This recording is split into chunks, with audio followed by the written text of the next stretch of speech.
আসসালামু আলাইকুম। আজকের ভিডিওতে আমরা অত্যন্ত পরিচিত একটি ঔষধ বেক্সিডাল নিয়ে বিস্তারিত আলোচনা করব।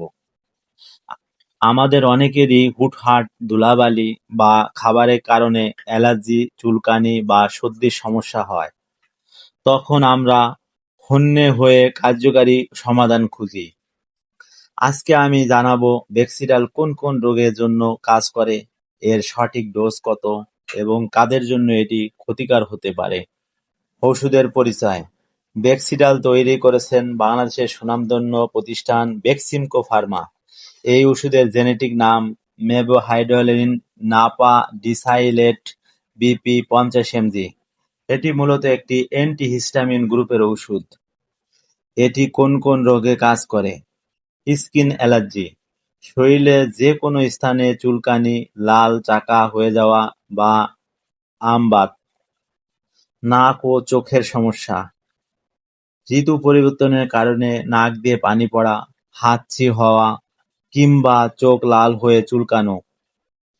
পোকামাকড়ের কামড়: অনেক সময় পোকা কামড়ালে সেই স্থানে ফুলে যাওয়া ও চুলকায়, সেক্ষেত্রে এটি বেশ কার্যকর। অ্যালার্জিক রাইনাইটিস: দীর্ঘদিনের সর্দি বা ধুলাবালি থেকে হওয়া অস্বস্তি দূর করতে। সেবনবিধি বা ডোজ: বন্ধুরা, এই ওষুধের সেবনবিধি সম্পর্কে জানার আগে এরকম স্বাস্থ্য বিষয়ক আরও ভিডিও পেতে চ্যানেলটি সাবস্ক্রাইব করে রাখুন। 10 বছরের ঊর্ধ্বে এবং প্রাপ্তবয়স্ক 1 থেকে 2টি ট্যাবলেট দিনে 3 বার সেবন করতে হবে। 5 থেকে 10 বছরের শিশু 1টি ট্যাবলেট দিনে 2 থেকে 3 বার সেবন করতে হবে।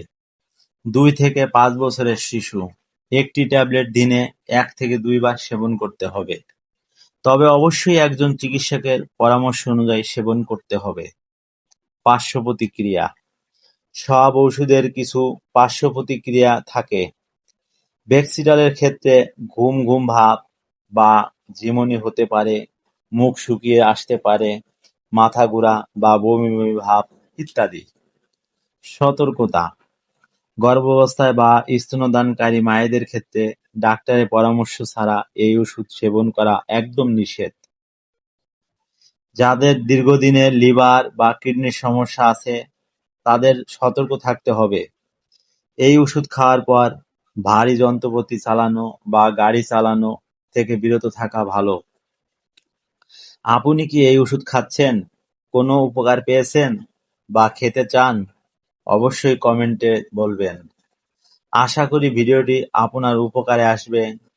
নিয়মিত স্বাস্থ্য ও ওষুধের সঠিক তথ্য পেতে আমাদের সাথেই থাকুন এবং সাবস্ক্রাইব করুন।